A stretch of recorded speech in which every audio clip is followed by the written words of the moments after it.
Sekali lagi saya ucapkan selamat pagi kepada Bapak, Ibu, dan Saudara semua. Sebelum kita memulai firman Tuhan hari ini, Saudara, saya mempunyai satu permintaan. Sehabis ibadah yang kedua ini, mungkin nanti sekitar jam 4, jam 5 sore, saya akan menghabiskan waktu saya, atau saya diundang ke sebuah retret, Saudara, yaitu gereja Korea dengan banyak anak muda. Anak muda ini dipimpin oleh teman saya, beberapa dari Anda kenal teman saya yang bernama Bobby Wibowo. Jadi dia adalah youth pastornya, dan saya akan mengisi di retret itu selama 3 malam 2 hari. Oh, 3 hari, Saudara, sekitar 3 hari. Jadi saya butuh doa Anda. Kalau saya berdoa biar apa yang Tuhan taruh di hati saya dan saya bagikan kepada mereka bisa menyentuh dan bisa mengubah kehidupan anak-anak muda tersebut. Jadi sekali lagi mohon doanya, Saudara. Saya akan sangat menghargai sekali. Nah, Saudara, firman Tuhan hari ini kita akan melanjutkan serial khotbah kita yang kita sudah lakukan dalam beberapa minggu ini yang berjudul Divine Direction. Divine Direction artinya kehendak Tuhan atau petunjuk Tuhan. Kalau ini serial khotbah ini kita ambil dari buku, salah satu buku terbaru dari pastor yang bernama Craig Groeschel, Saudara. Dan juga bagi Anda yang mungkin baru di tempat ini, serial khotbah adalah ketika kita memilih sebuah topik dan kita membicarakannya selama beberapa minggu. Saudara, kita mempunyai satu statement yang kita jadikan fondasi selama beberapa minggu ini dari apa yang kita bicarakan. Dan statement itu berbunyi seperti ini: Decision you make determine the story we tell. Keputusan yang Anda ambil hari ini menentukan cerita kehidupan Anda di masa yang akan datang, Saudara. Jadi itu statement yang kita jadikan fondasi. Dan Saudara, mudah-mudahan ini kita sudah sebutkan setiap minggu, mudah-mudahan ini nyantol, Saudara, di apa yang nyantol ya, Anda bisa ingat, Saudara. Nah, memang serial khotbah ini banyak sekali berbicara mengenai keputusan-keputusan. Dan di bagian yang terakhir ini, saya ingin mengajak kita belajar bersama-sama tentang satu keputusan ini, Saudara. Saya berdoa seperti ini, ketika di masa yang akan datang atau mungkin saat ini ada sesuatu yang Anda memang sudah cita-citakan, Anda sudah impikan, dan mungkin sebuah visi atau misi yang Tuhan taruh di hati Anda, suatu hari nanti, Saudara, atau enggak dalam waktu singkat ini, Anda akan mengambil keputusan yang satu ini, Saudara, yang akan kita bahas. Keputusan itu adalah have faith to start.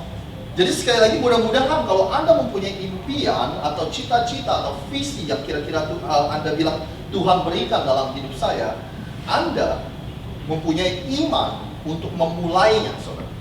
Ada seorang hamba Tuhan yang bernama Myles Munroe. Dia berkata seperti ini. Dalam bahasa Indonesia seperti ini, Saudara. Tempat yang paling kaya di muka bumi ini bukanlah tambang emas yang ada di Amerika Selatan, bukan juga tambang minyak yang ada di Timur Tengah, bukan juga tambang berlian yang ada di Afrika. Tapi tempat yang paling kaya di muka bumi ini adalah kuburan. Kalau kita masih di tempat lama, saya tinggal menuju ke sebelah aja, Saudara, karena dulu kita ibadahnya di sebelah kuburan, Saudara. Tempat yang paling kaya di muka bumi ini adalah kuburan. Kenapa, Saudara? Karena di sanalah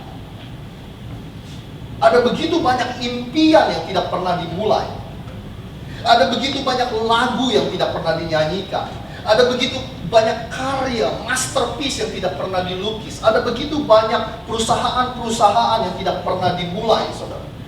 Ada begitu banyak inovasi-inovasi, kreativitas yang tidak pernah dijalankan. Saudara ngerti maksudnya, Saudara? Karena ada begitu banyak orang mempunyai impian, mempunyai cita-cita, mempunyai visi, tetapi mereka tidak mempunyai iman untuk memulai. Akhirnya setelah hidup mereka berakhir, semua visi, impian, dan cita-cita itu terkubur bersama-sama dengan mereka. Jadi saya sekali lagi berdoa biar suatu hari nanti Anda akan mempunyai iman, Anda akan mempunyai Saudara, keberanian untuk memulai sesuatu. Saudara, ada seorang filosof Yunani yang begitu terkenal, namanya Aristoteles. Bahasa Inggrisnya adalah Aristotle. Aristotle berkata seperti ini: well begun is half done. Bahasa sederhananya, Anda perhatikan baik-baik di sini. Apapun yang Anda mau raih, apapun yang Anda cita-citakan, visi apapun yang Anda ingin jalankan, kalau kita mulai saja, itu udah setengah jalan, katanya saudara. Bukankah Anda setuju? Biasa kita mau ngapa-ngapain yang paling susah itu awalnya. Anda setuju dengan itu, saudara? Ya, biasanya awalnya itu yang susah. Anda mungkin melihat, siapa di sini yang pernah melihat foto before and after? Anda pernah melihat foto sebelumnya dan foto sesudahnya? Setahun yang lalu, dia beratnya 100 kilo. Setahun kemudian, beratnya tinggal 50 kilo. Badannya ramping. Sekarang badannya slim fit katanya. Ya kan? Kita ngelihat itu, kita ngelihat hasilnya, saudara. Wah, keren nih, saya mau punya badan seperti itu. Lalu kita mulai mikir, untuk punya badan seperti itu mesti ngapain ya? Kita mulai mikirin, aduh gila, gue mesti bangun setiap hari at least fitness 1 jam. Kita mikir lagi, kalau gue jalan-jalan ke Chinatown, gue gak boleh pesen bahan panggang, ya kan? Kita mikir lagi, wah kalau es campur martabak terlalu banyak gulanya, gue gak bisa kayak gitu. Untuk memulai sesuatu, biasanya itu adalah bagian yang paling sulit. Saudara setuju dengan saya? Ada begitu banyak anak muda yang sering saya sharing ke mereka.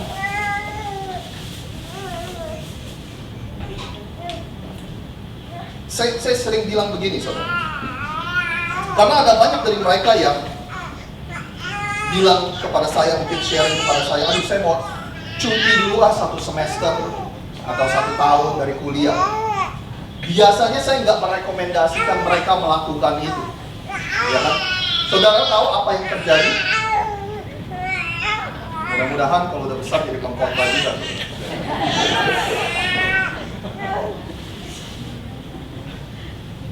Saya nggak merekomendasikan itu karena kita tahu, saudara, kalau udah cuti 1 semester, 1 tahun, untuk balik lagi itu susah. Saudara setuju dengan saya?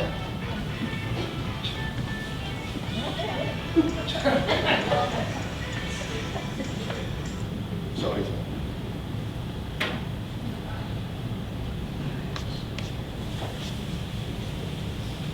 Begitu juga dengan pelayanan. Biasanya kalau kita cuti sebentar, kita break sebentar, yang susah lagi kalau kita mau balik lagi. Saudara setuju ya? Biasanya permulaan itulah yang susah. Makanya Aristotle berkata seperti ini, seorang filosof yang begitu terkenal berkata, kalau kita udah mulai aja, itu biasanya udah setengah jalan. Biasanya itu udah setengah jalan. Tinggal dilanjutkan aja sisanya. Nah makanya hari ini, saudara, seringkali begitu banyak orang karena mereka membayangkan visinya yang besar, impiannya yang besar, dan mereka mulai membayangkan kesulitan-kesulitan yang harus dihadapi. Mereka bilang, aduh karena udah susah ya udah kita nggak mulai. Jadi mudah-mudahan saya berdoa biar hari ini, saudara, kita belajar bersama-sama. Jika ada sesuatu yang Tuhan tanamkan dalam hati Anda, impian, cita-cita yang Anda ditanamkan oleh Tuhan, visi yang ditanamkan dalam diri Anda akan mempunyai iman untuk memulai. Nah hari ini, saudara, saya mempunyai sedikit surprise untuk Anda. Nanti akan ada seseorang yang membantu saya untuk menuntut firman Tuhan hari ini dengan cerita kesaksian hidupnya. Tapi sebelum itu saya ingin mengajak Anda melihat sebuah cerita yang ada di Perjanjian Lama, yaitu cerita dari seorang yang bernama Nehemia. Saudara pernah mendengar seseorang yang bernama Nehemia? Kalau Anda belum pernah mendengarnya, saya akan jelaskan, saudara. Jadi suatu hari, ini latar belakang dari cerita Nehemia, saudara. Suatu hari kerajaan Babel menyerang kota Yerusalem. Nah, waktu mereka menyerang kota Yerusalem, saudara, kota itu dihancurkan. Pokoknya dihancurkan, saudara. Sampai rumah ibadahnya dihancurkan, pokoknya temboknya dihancurkan, pintu gerbang pokoknya dihancurkan. Bukan itu saja, tapi orang-orangnya ditendang keluar. Orang-orangnya diusir keluar, orang-orangnya dibuang ke negara lain. Nah, cerita Nehemia ini terjadi sekitar 140 tahun dari kejadian itu. 140 tahun kemudian, Raja Babel sudah tidak berkuasa lagi. Sekarang yang berkuasa adalah Raja Persia, kerajaan Persia. Nah, Nehemia ini adalah seorang Yahudi, seorang Israel, saudara, yang kerja di kota Susa, namanya S-U-S-A. Kota Susa ini terletak sekitar 1.300 km dari kota Yerusalem. Dia kerja untuk apa namanya? Untuk Raja Persia. Nah, Nehemia, saudara, bekerja sebagai juru minuman, cupbearer. Nah, kalau Anda nggak tahu apa itu juru minuman, kalau misalnya zaman sekarang orang Indonesia bilang, yuk kita pergi nge-wine atau apa gitu. Nah, raja kalau mau minum wine, saudara, yang harus dicoba, yang nyoba terlebih dahulu wine itu adalah juru minuman. Jadi juru minuman itu harus menyicipi wine itu beracun atau enggak. Ya kan, kalau beracun ya juru minuman itu mati, saudara. Tapi kalau misalnya enggak beracun ya diminum berarti oke untuk diminum raja. Nah, jadi Nehemia itu bekerja sebagai juru minuman. Ceritanya, saudara, suatu hari ada relatif saudara dari Nehemia itu, ada teman-temannya baru balik dari kampung halamannya, dari Yerusalem. Ketika mereka kembali ke Susa, mereka bertemu dengan Nehemia. Nah, Nehemia tanya sama teman-temannya itu, gimana kabar kampung halaman kita? Gimana keadaan kampung halaman kita? Saudara, inilah respon dari mereka, teman-teman Nehemia. Dikatakan seperti ini, mereka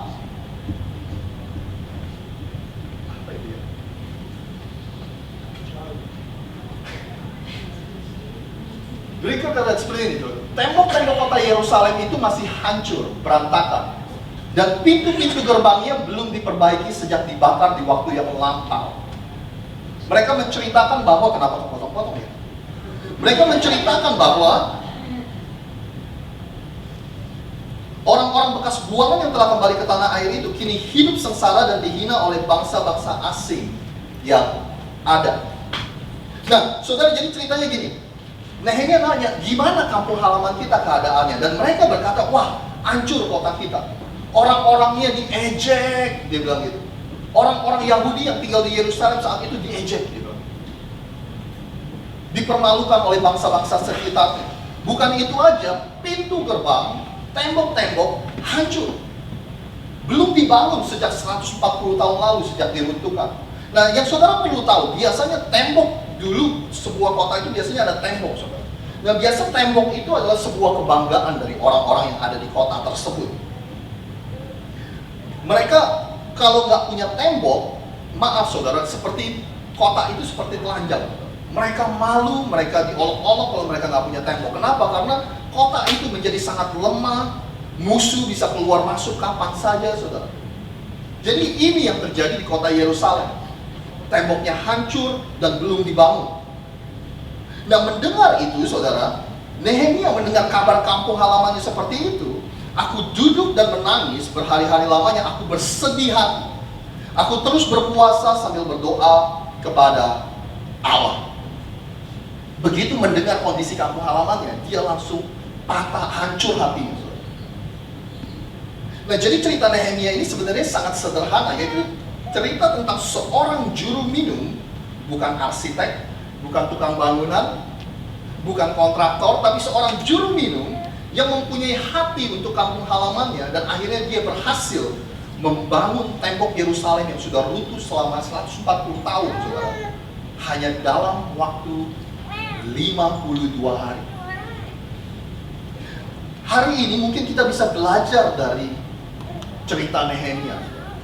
Bayangkan ketika Nehemia mempunyai visi untuk membangun kembali tembok Yerusalem itu bayangkan seperti Anda mempunyai cita-cita, Anda mempunyai impian, dan Anda mempunyai visi yang Tuhan berikan dalam kehidupan Anda. Bayangkan seperti itu. Dan apa yang Nehemia lakukan untuk bisa mencapai apa yang dia impi-impikan, atau apa dia bisa menyelesaikan pekerjaan. Yang pertama, saudara, yang kita bisa pelajari adalah seperti ini. Nehemia itu start small and then take the next step. Start small, then take the next step. Mulai dengan melangkah kecil, lalu ambillah langkah selanjutnya.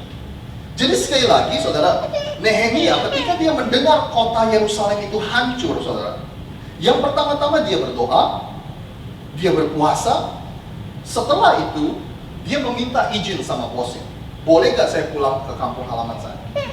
Bukan hanya itu saja, saudara. Bosnya begitu baik, Bosnya bukan hanya mengizinkan, tapi dia juga bilang, nih bawa nih beberapa orang untuk membantu kamu. Jadi Nehemia ini kalau Anda bayangkan ya, apa yang ada di depannya, apa yang dia coba selesaikan, dia ambil langkah demi langkah demi langkah. Dia nggak tahu keadaan aslinya Yerusalem itu kayak apa. Karena dia kan belum ke sana, dia hanya mendengar. Dia nggak tahu berapa lama dia bisa menyelesaikan. Dia nggak tahu kondisi lapangannya seperti apa, saudara. Tapi dia hanya ngepak baju, minta izin, dan jalan. Lalu waktu dia sampai ke sana, ini yang terjadi, saudara. Tetapi kemudian aku berkata kepada mereka, lihatlah keadaan kita yang sengsara ini. Yerusalem tinggal puing-puing dan pintu-pintu gerbangnya habis dimakan api. Marilah kita bangun kembali tembok-tembok kota Yerusalem supaya kita tidak dihina lagi. Lalu kuceritakan kepada mereka bagaimana Allah menolongku dan apa yang telah dikatakan Raja kepadaku. Mereka menjawab, mari kita mulai membangun. Lalu bersiap-siaplah mereka untuk apa, saudara? Mulai bekerja. Itu kata kuncinya, saudara, mulai, saudara. Yang penting mulai. Aristoteles tadi bilang kalau kita mulai aja itu udah setengah dari pekerjaan kita. It's half done. Udah setengah jalan, udah setengah jadi. Jadi ketika Nehemia sampai di sana, dia melihat keadaan lapangan, saudara. Yang paling penting buat dia, mulai. Dia nggak tahu dia butuh waktu berapa lama untuk membangun tembok-tembok itu. Yang penting dia mulai, saudara. Saudara mempunyai visi, saudara mempunyai impian, saudara mempunyai cita-cita yang besar, silakan, saudara. Yang penting mulai. Saudara, saya mau katakan seperti ini, start small does not mean thinking small. Ketika Anda memulai dengan langkah sederhana, langkah kecil, bukan berarti Anda mempunyai pikiran yang kecil. Silakan Anda mempunyai impian yang besar. Silakan kita semua mempunyai cita-cita dan visi yang besar. Tapi yang penting mulai, yang penting awali dengan sebuah langkah, saudara, yang sederhana. Anda mempunyai cita-cita untuk mempunyai bisnis sendiri, apa yang kita lakukan hari ini? Ya kan? Anda bisa mulai dengan membaca buku bagaimana kita bisa mempunyai bisnis sendiri. Anda bisa mulai dengan bergaul orang-orang yang mempunyai bisnis di sekitar Anda. Anda ingin bermimpi menjadi miliuner, bilioner, saudara. Anda perhatikan apa yang Anda lakukan dengan $1.000 pertama yang Anda punya. Siapa yang Anda hargai, Anda pakai untuk apa, dan sebagainya. Begitu juga dalam perjalanan kerohanian kita. Anda belum mengerti tentang kekristenan, untuk sekarang saudara nggak usah mikirin yang lain-lain. Yang penting datang aja setiap hari Minggu. Anda udah mulai komit hari Minggu, Anda ingin mengenal Tuhan lebih lagi, mulailah membaca firman Tuhan di rumah. Nggak usah komitmen 1 jam sehari. Komitmen aja 5 hari, komitmen aja 1 pasal, komitmen aja 1 ayat. Yang penting mulai. Daripada kita komitmen 1 jam tapi kita nggak lakukan, bukankah itu yang seringkali kita lakukan, saudara? Ya kan? Kita berkomitmen untuk berolahraga 1 jam sehari. Akhirnya kita berpikir, aduh 1 jam lama ya, 1 jam capek. Kenapa kita nggak berkomitmen untuk lakukan 5 menit sehari? Start small and then take the next step. Anda bingung bagaimana Tuhan akan memakai kehidupan Anda dan sebagainya. Anda bingung apa itu artinya bertumbuh di dalam Tuhan. Untuk sekarang apa langkah selanjutnya, saudara? Anda untuk dibaptis dulu. Terkadang kita memikir sesuatu itu begitu jauh, begitu besar, akhirnya kita nggak mau mulai sama sekali. Saudara, salah satu menurut saya kesalahan kita yang terbesar ketika Anda melihat orang-orang yang menginspirasi Anda, ya, misalnya melihat dia sukses dalam pekerjaannya, dia sukses dalam pernikahannya, anak-anaknya bertumbuh secara luar biasa, kehidupan kerohaniannya bertumbuh secara luar biasa. Ketika kita melihat orang-orang seperti itu, kesalahan kita kayaknya kita berpikir bahwa orang-orang seperti itu membuat 1 atau 2 keputusan yang penting dalam kehidupannya. Padahal kalau Anda perhatikan orang-orang yang seperti itu, mereka membuat keputusan yang sederhana, membuat keputusan yang kecil tapi konsisten setiap hari. Anda bisa mengerti, saudara? Dia konsisten setiap hari. Yang penting start small and take the next step. Sekali lagi saudara, jangan biarkan orang menghancurkan impian Anda. Mimpilah sebesar-besarnya, punyailah cita-cita yang setinggi-tingginya saudara, punya visi saudara. Tapi Anda yang penting harus mulai, start small and then take the next step. Nah yang kedua saudara, yang harus Anda perhatikan adalah ini. Ketika Anda mempunyai impian yang besar, ketika Anda mempunyai visi, ketika Anda ingin mengubah dunia saudara, biasanya ini yang terjadi, karena ini terjadi dalam kehidupan Nehemia, yaitu Anda harus bersiap-siap untuk menghadapi yang namanya oposisi. Expect opposition.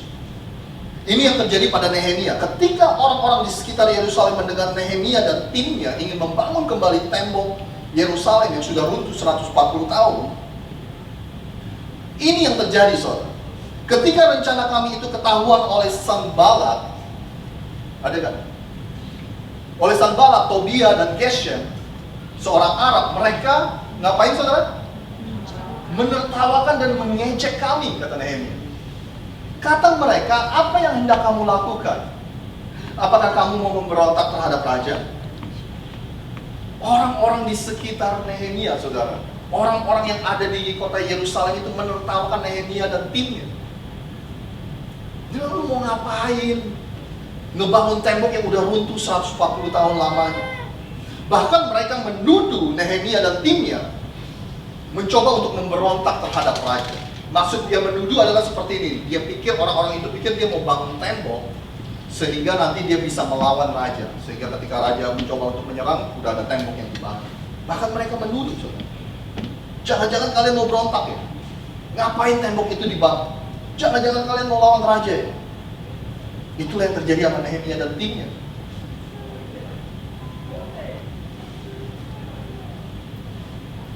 Saudara dan saya, ketika kita ingin melakukan sesuatu yang besar, visi yang dikasih Tuhan, impian dan cita-cita yang tinggi saudara yang kita punya saudara, pasti akan ada yang namanya oposisi.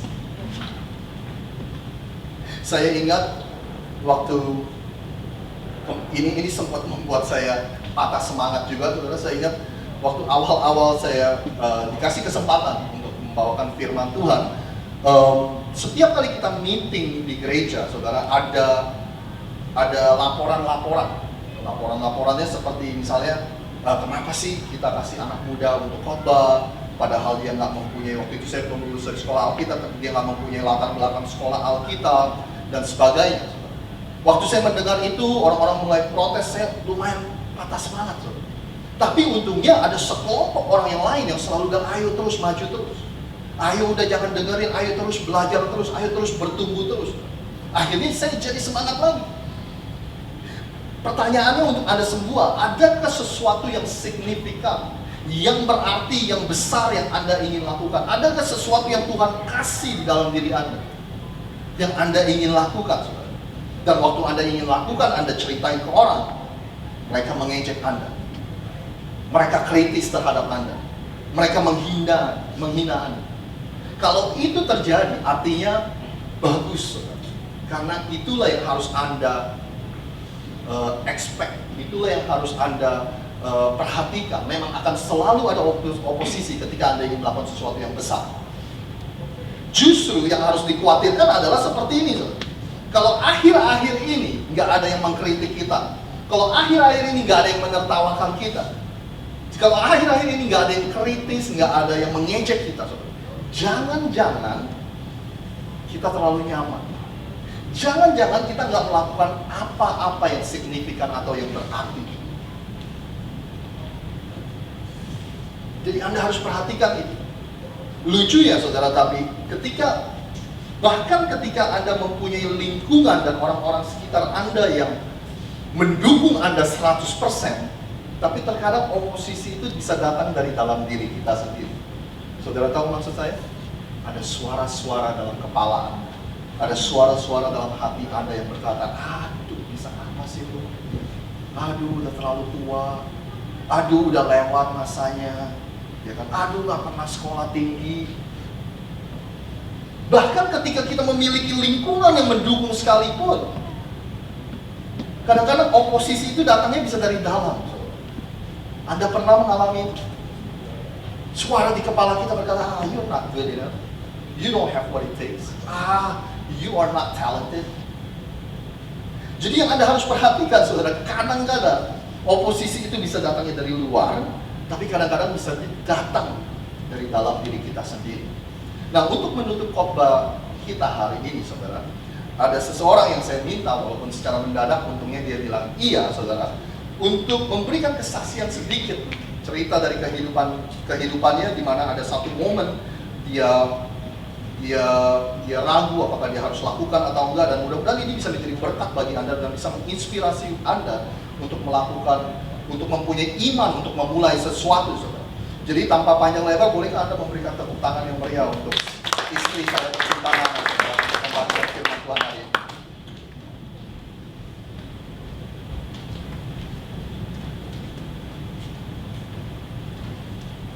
Halo saudara-saudara semua. Halo. Selamat siang semuanya. Ya, untuk beberapa dari Anda tahu siapa saya, tapi kalau kita nggak pernah ketemu, nama saya Adriana, tapi banyak dari Anda yang memanggil saya Nana. Saya istrinya Rosid. Iya benar, Rosid minta saya share ini dalam waktu yang sangat singkat juga ya, mendadak. Tapi karena saya sayang sekali sama suami saya, jadi adalah untung dia ganteng ya.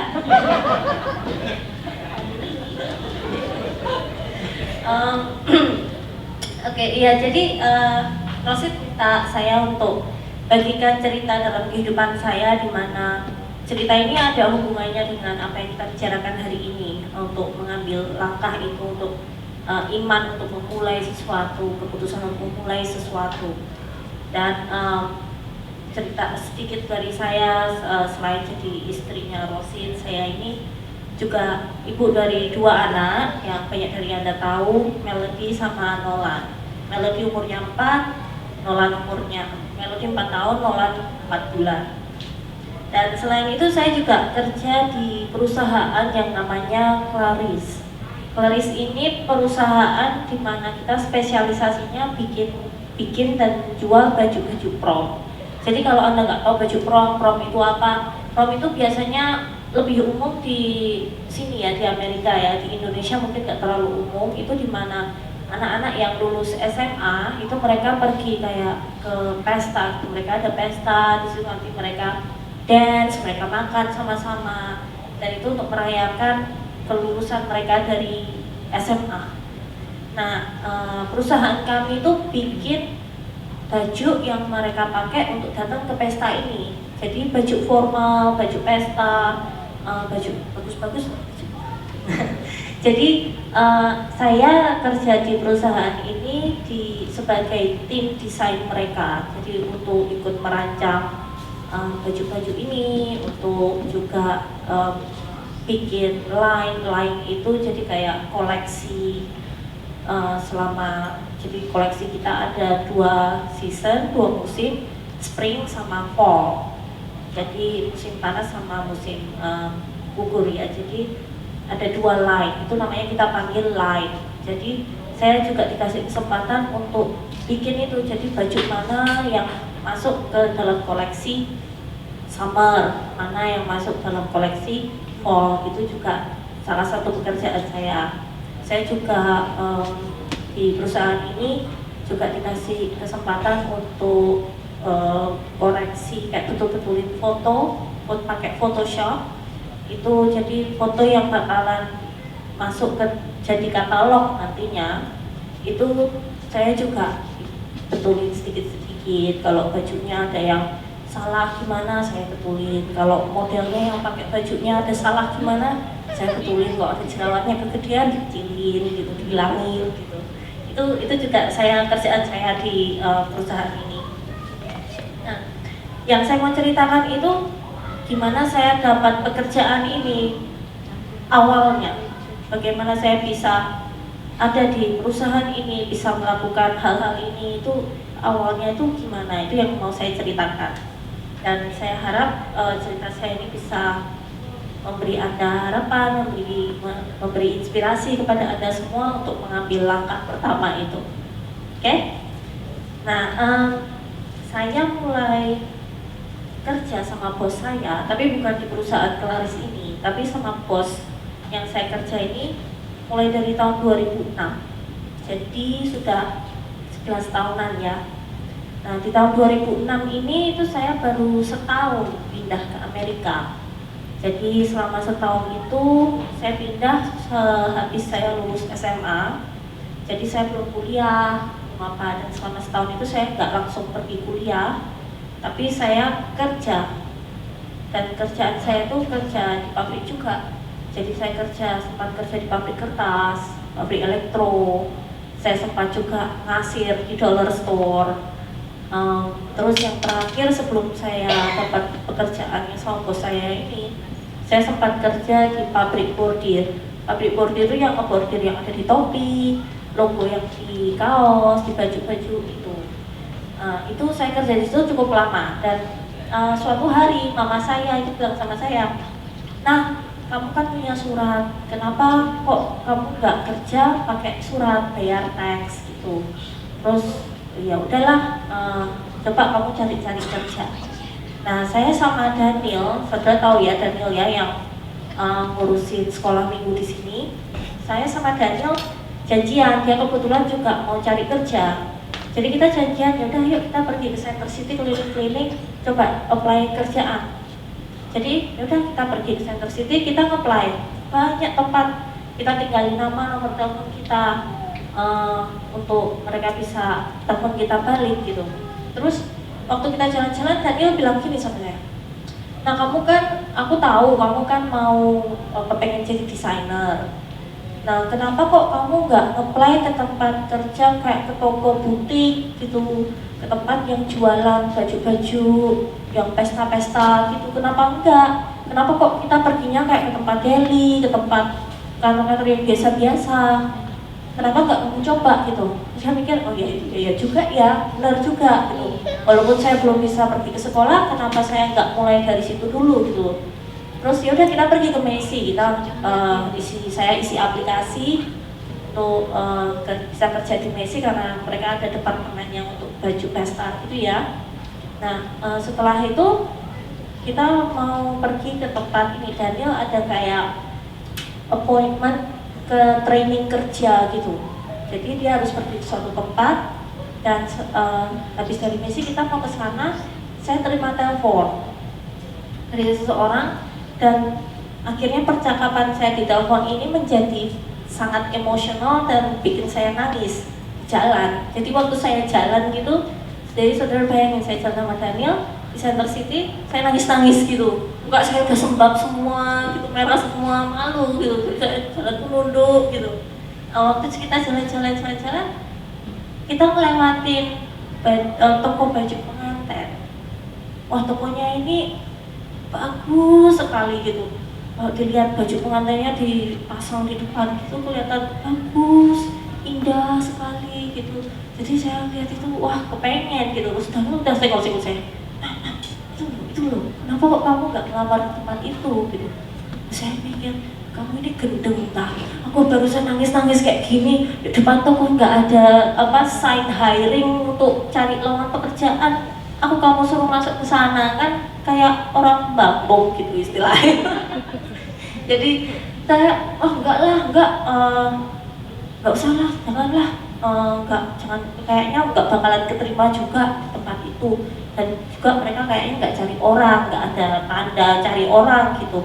Jadi akhirnya saya ikut nungguin Daniel, dia training kerja, saya nunggu di ruang tunggunya. Tapi dalam hati kecil saya itu ada suara, kenapa nggak coba? Kamu masuk aja tanya. Mereka cari orang apa enggak, ada lowongan apa enggak, kan nggak ada salahnya. Cuma tanya, ya kan? Kita nggak bakalan, istilahnya kalau bahasa Inggrisnya nothing tulus lah gitu. Ya udah akhirnya saya kamar mandi, saya betulin muka sedikit, akhirnya ya udah saya nggak mau nyesel, Saya balik ke toko itu. Dengan takut, dengan perasaan terintimidasi karena saya merasa kayak nggak ada kualifikasi untuk saya bisa kerja di tempat itu ya. Saya nggak ada pengalaman kerja di yang sama baju-baju, apalagi baju pengantin itu ya. Tapi saya nekat, saya nggak mau menyesal. Saya masuk ke toko itu, saya tanya apakah ada lowongan pekerjaan. Pekerjaannya di situ bilang nggak tahu, kamu harus ngomong sama bosnya. Dan hari itu bosnya nggak ada di tempat, jadi mereka minta saya tinggalin nama sama nomor telepon. Terus saya tanya, nah kamu butuh resume nggak? Terus mereka bilang ya kalau kamu punya tinggalin aja. Saya bilang oh saya sekarang ini nggak ada, tapi nanti saya dropin ya, berapa hari lagi saya dropin ke sini resume saya. Oh, oke, mereka bilang. Nah padahal saudara saya ini yang namanya resume itu nggak punya. Jadi saya pulang, saya langsung bikin resume. Nah, waktu bikin resume itu saya juga mikir-mikir, aduh mau kerja di toko pengantin ini ya paling enggak resume itu mungkin tulisannya ya sekolah lulusan fashion design gitu ya mungkin. Apa kalau enggak pengalaman sebelumnya mungkin pernah kerja ngapain lah, jahit apa gimana gitu kan ya. Tapi kan enggak gitu loh. Pengalaman kerja saya selama ini tuh enggak ada hubungannya sama baju pengantin gitu. Tapi ya sudah, memang saya butuh resume, saya cantumin apa aja. Saya pernah kerja di pabrik ini pernah ngasir di dollar store, saya sebutin semuanya. Di situ yaudah saya dropin resume saya ke toko itu. Nah dalam sehari itu kan saya dropin banyak nama, nomor telepon ke banyak tempat ya. Tapi satu-satunya tempat yang telepon saya balik itu toko baju pengantin. Dan bosnya minta saya datang untuk interview. Waktu interview juga, aduh ditanyain, kamu bisa jahit nggak? Ya saya cuma bisa jahit pakai tangan. Pernah nyetrika nggak? Ya saya cuma bisa nyetrika baju biasa, tapi nggak pernah nyetrika baju pengantin. Kan rasanya kan, aduh ini apa yang kamu bisa jadinya? Kok kamu melamar di sini gitu loh. Tapi dia yang bikin dia tertarik itu karena di resume saya masukkan saya pernah kerja di pabrik bordir. Nah, tapi dia mungkin salah maksud. Mungkin dia kira pabrik bordir itu bordir kayak bordiran baju yang bagus, yang bunga-bunga, yang gimana gitu. Terus saya jelasin sama dia, oh bukan, bordirannya itu bordir logo yang di kaos. Tapi ya udah, nggak apa-apa ya. Dari dia salah mengerti, saya datang untuk interview gitu loh. Jadi itu mungkin yang saya bilang itu pekerjaan tangan Tuhan ya. Tadinya yang saya pikir itu bukan suatu kualifikasi, tapi Tuhan bikin itu untuk menjadi sesuatu yang bisa bikin bos saya itu tertarik gitu. Jadi singkat cerita saya di hire, walaupun saya nggak ada pengalaman, saya di training selama 2 bulan untuk pekerjaan saya di sana itu mempersiapkan baju pengantin sebelum baju ini di pick up, diambil sama pengantinnya.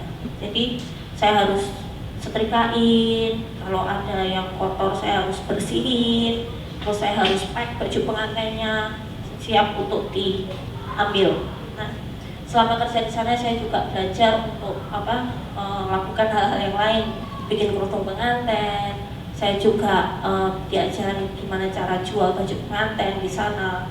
Dan tapi di lain sisi saya juga melakukan hal-hal yang lain juga di toko itu, dari bersihin kamar mandi, dari vakum tokonya, nutup tokonya, bikin tokonya bersih, ngerapiin baju-baju ini, baju pengantinnya itu pokoknya kalau kita tinggal harus semuanya tuh rapi, kayak tentara gitu.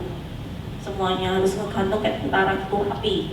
Nah itu semua saya lakukan juga itu dari pengalaman saya kerja di bridal shop ini. Dan selama saya kerja di situ saya dapat kesempatan untuk pergi kuliah lagi. Kali ini benar-benar kuliah fashion design, kuliah rancang busana itu. Dan waktu saya kuliah ini, bos saya juga sangat mendukung gitu. Dia bilang, kamu jadwal sekolah kamu tentuin. Nah baru kamu pikirin jadwal kerja kamu. Kamu terserah mau kerja kapan aja, pokoknya saya mau tahu kerjaan kamu beres. kalau kamu nggak punya cukup waktu ya kamu datang awal, apa kamu stay perlengkapan gitu, terserah kamu, pokoknya sekolah kamu duluan. Jadi dari situ bos saya tuh benar-benar baik sekali sama saya ya. Dia juga waktu awal saya kerja, Inggris saya kan masih belepotan gitu ya, dia suruh saya, kamu kalau ada apa-apa catat. Jadi saya kemana-mana tuh bawa buku catatan kecil, saya nyatat gitu. Nanti kalau saya sudah nyatat sama bos saya diminta dicek grammar Inggris saya itu catatannya kayak apa, oh ini salah, ini harusnya pakai S, ini harusnya pakai kata-kata ini gitu, dicek sama dia gitu. Jadi ya saya benar-benar bersyukur gitu bisa dapat bos yang kayak begini ya. Dan ini saya percaya juga benar-benar Tuhan yang mempertemukan kami gitu. Terus habis saya lulus kuliah, kebetulan bos saya ini juga pas jual tokonya dia. Dan dia jual tokonya ini karena dia minta bergabung sama perusahaannya anaknya. Dan anaknya ini perusahaannya tuh ya perusahaan Claris ini. Dan jadi mamahnya itu diminta untuk jadi kepala dari tim desain di perusahaan ini. Nah, berhubung dia tahu saya juga baru lulus fashion design, dia bilang sama saya, kenapa kamu nggak gabung sama kita? Kamu mau nggak kerja sama kita, bantuin di desain timnya kita ini? Nah, saya mikir ya saudara ya, kayak ya saya langsung terima lah ya pekerjaannya itu. Saya mikir orang biasanya lulus kuliah itu susah gitu cari pekerjaan langsung tuh, mereka harus apply ke sana ke sini, dan itu aja belum tentu mereka dapat kerjaan langsung, dan belum tentu mereka bisa melakukan pekerjaan sama seperti apa yang mereka pelajari waktu kuliah, ya kan? Nah tapi saya ini di sini nih habis saya lulus kuliah langsung ditawarin pekerjaan, saya nggak perlu apply ke sana ke sini, dan pekerjaan saya yang lakukan itu sama seperti apa yang saya pelajari waktu saya kuliah gitu. Jadi saya mulai bekerja di perusahaan Paris ini, dan singkat waktu saya juga di perusahaan ini saya belajar banyak hal. Yang tadi saya bilang bikin line, bikin koleksi. Ini juga saya dipercayakan, kayak mereka bilang, oh ini nanti style numbernya, jadi nomornya bajunya ini dari nomor ini sampai ini saya yang ngasihin nomor gitu. Nanti dari situ mereka bikin daftar baju-baju apa yang bakalan dijual. Habis itu saya juga belajar, tadinya saya nggak bisa yang namanya kayak retouch foto gitu ya, betul-betulin foto, tapi saya dikasih kepercayaan untuk lakukan itu, saya lakukan. Dan juga karena saya bagian dari tim desain, saya juga dikasih kesempatan sama bos saya untuk pergi ke Cina juga, lihat dan jadi kayak manufacturernya, jadi kayak perusahaan yang bikin baju-bajunya ini. Saya diajak ke sana, saya lihat sendiri gimana cara mereka bikin baju. Saya ke Cina, terus habis itu ya memang ke Cina untuk kerja, tapi mereka juga sempat izinin saya untuk ambil ekstra beberapa hari stay kayak di Hong Kong gitu, untuk saya suruh jalan-jalan gitu. Mereka mau bayarin hotelnya buat saya gitu. Jadi kan wah enak sekali ya rasanya ini ya. Terus saya juga sempat dikasih kesempatan untuk pergi ke Eropa, ke negara dekat di London gitu, di London itu karena mereka ada pameran baju prom di sana juga. Saya sempat dikirim ke sana gitu. Jadi saya tuh merasa ini benar-benar kayak dream job gitu istilahnya. Yang saya selama ini yang mau jadi perancang busana itu sampai kayak kesampaian gitu. Dan saya diberi kesempatan untuk travel kayak ke New York, ada kemarin ini barusan saya balik dari Atlantic City karena kita ada show kayak fashion show gitu di sana selama 4 hari kita ada di sana. Ya memang kerja capek, tapi kita bisa lihat kayak hasil keringat kita di fashion show itu, dan orang-orang lihat itu benar-benar ada kebanggaan tersendiri gitu ya. Dan ini semua itu kalau saya pikir-pikir ini semua kembali ke tahun 2006 itu, dimana saya cari kerja. Saya berdiri di depan toko baju pengantin itu mikirin masuk apa enggak, masuk apa enggak, tanya apa enggak. Dan saya bersyukur juga karena saya punya seseorang yang namanya teman namanya Daniel, punya mama yang mendorong saya untuk saya mengarahkan saya ke arah tersebut untuk saya bisa mengambil langkah pertama itu untuk bisa mengambil keputusan untuk saya bisa bekerja di suatu tempat di mana saya bisa bertemu dengan bos saya dan saya bisa end up dengan pekerjaan yang sekarang ini benar-benar luar biasa sekali gitu. Dan saya percaya ini semua itu kayak pekerjaan tangan Tuhan. Tuhan memberikan kita kesempatan, tapi kita juga harus mengambil langkah pertama itu supaya kita bisa melakukan pekerjaan yang Tuhan sudah siapkan untuk masa depan kita yang luar biasa. Jadi sekali lagi kayak yang Rosid sudah khotbahkan beberapa kali, saya mau ingatkan decisions that we make today determine the stories that we tell. Jadi keputusan yang kita ambil hari ini itu akan menentukan cerita kehidupan kita. Jadi keputusan yang saya ambil hari itu di depan toko baju pengantin itu menentukan saya bisa ada di depan Anda semua hari ini menceritakan cerita ini untuk bisa menjadi berkat bagi Anda semua. Terima kasih. Oke, saya undang kepada Bapak Ibu semua untuk bangkit berdiri bersama.